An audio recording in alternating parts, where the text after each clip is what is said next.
Hello, this is a basic tutorial about no-spin throwing, and it's all about the adjustment of the rotation, or how you can control the rotation. If you throw a knife, it will rotate like that. It lands on the target like that. We call it overturn throw. That's the biggest enemy for a no-spin thrower at the beginning, and that means we have to give the knife a backspin, and the power of the backspin works all the way against the power of the normal rotation, and if your backspin was correct, then it will stick. The most common grip is the index finger on spine, how you can control the rotation, and it's not like beginners often think that the knife flies like that. The release is not at the end of the throw, the release is earlier here about, and the angle when it leaves the hand is about like that, so it's more or less a quarter spin throw. At 10 feet perhaps like that, at 30 like that, but the difference is not that big. The difference is in the rotation speed. At 10 feet it's faster, at 30 feet it's super slow, and you do control that over the index finger, not the position of the knife or anything. I have mostly the same position. I use different grips, but I can do every distance with that normal grip here. And most people use slide technique. That means they throw, the knife slides out of the hand, the index finger goes along the spine, and if you throw like that, you will have overturn again. So if you slide, then you have to pull down.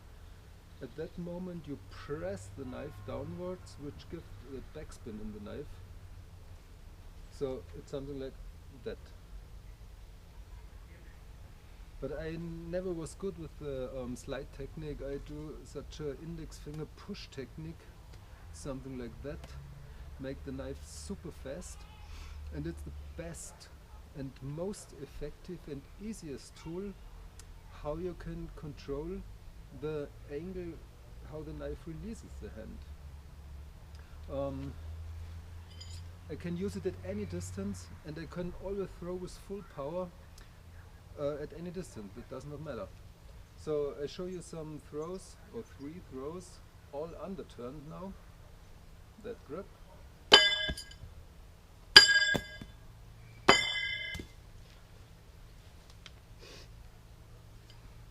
Then same position, 3 overturn throws.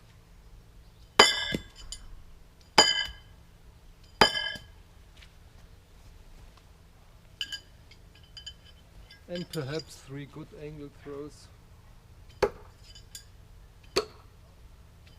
No, only 2.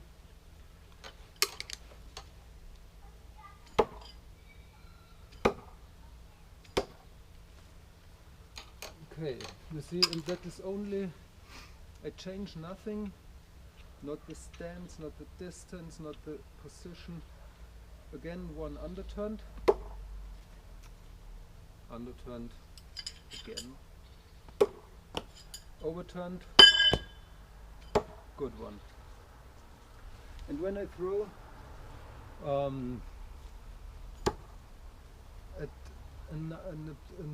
with that technique, I do nothing different. I throw and I push it away with the index finger, and I control the angle with the index finger. How it really works, not easy to explain. But you see it works, and I feel it very good, so it's not that hard. I think it's a good exercise to do that here, or doing something like that. So you can feel how your knife is balanced. You can straight up, and now lift the handle a little more, or the tip, always same position, straight up, and here. And I recommend practicing that without a target. You throw in the nowhere on a big place, then you can concentrate on the release and then watch the flight of the knife. Try to do throws like that. Absolute no spin or a super slow spin. If you can't do that, then you have a real problem, because then you don't know how the index finger adjustment work, and you can't do big throws really consistent and in high quality. It's more or less luck if you do 20 feet then. If you know how it works and if you can do it, then you can repeat it, and you can do it consistent in a good quality.